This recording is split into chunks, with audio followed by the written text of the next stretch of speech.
getting into Nordic curls is an exciting part of your bulletproofing journey, hamstring strength, athleticism, but being that it's a higher order movement, there's a lot to go into it. So if you're watching this video, presumably we've built your hamstrings, we've built some foundation so that this isn't going to be cripplingly difficult to start.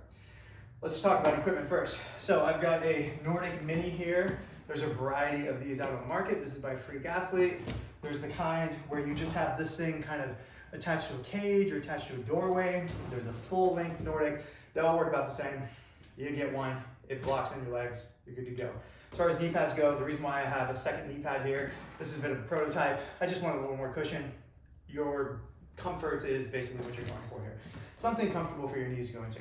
As far as your target goes, this could be any number of things. I've got a box with a couple of risers stacked up. You could have a barbell and a rack. You could have a bookcase. You could have a bench with some stuff on it. It doesn't really matter, except that I want this to be somewhere in the neighborhood of like belly button-ish height. This happens to be what I have, but if I was going to start somewhere, I'd probably go a little bit higher. Belly button-ish height and about arm's width out in front of you. What that's going to do is ensure that you have a target that's reasonable. As soon as you get past this, it becomes very unmanageable. You can see how long of a lever that is on my hamstrings. But about kind of 45 degrees is very reasonable for most folks. So we built up your hamstrings, you got the equipment. How do we approach these? So even when I've been at my best with Nordics, I warm up at the same time every single time. And this is going to function as how you're going to insert yourself into this movement and then find productive reps. So the very first thing is basically use your hamstrings, but I'm just doing push-ups. And what this does is allows me to bite with the heels, but it's not so aggressive that I all of a sudden cramp and kind of lurch up, okay? Use as much of your hands as you need.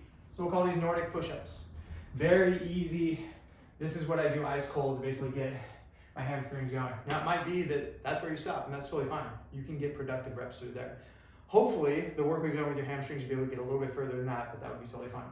The next thing to do would be to have your hands there as a guide, but I kind of wait until the last second, okay? What this does is forces me to now control everything. I'm not relying on my upper body. Like my lower body is basically disengaged at this point. I'm doing it all with upper.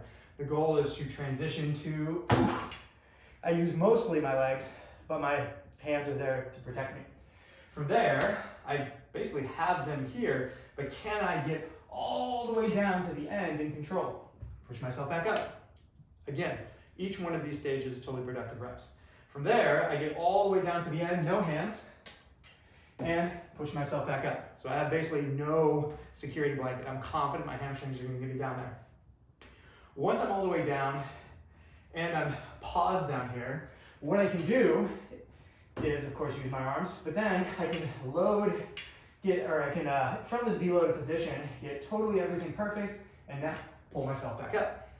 The next step of this would be to not deload and touch and go.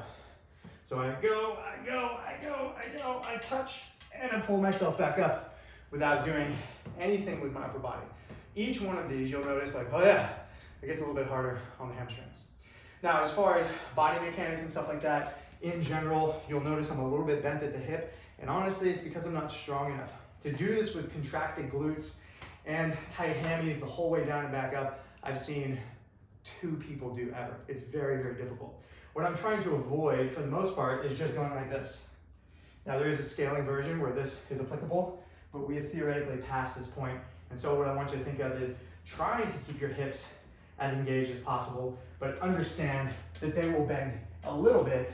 And as long as you are maintaining that on the way back up and not just hiking your hips back in, you're good to go.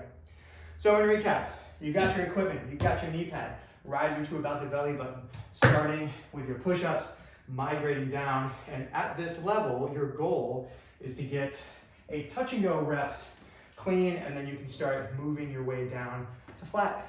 And slowly but surely, you find your way to your Nordic.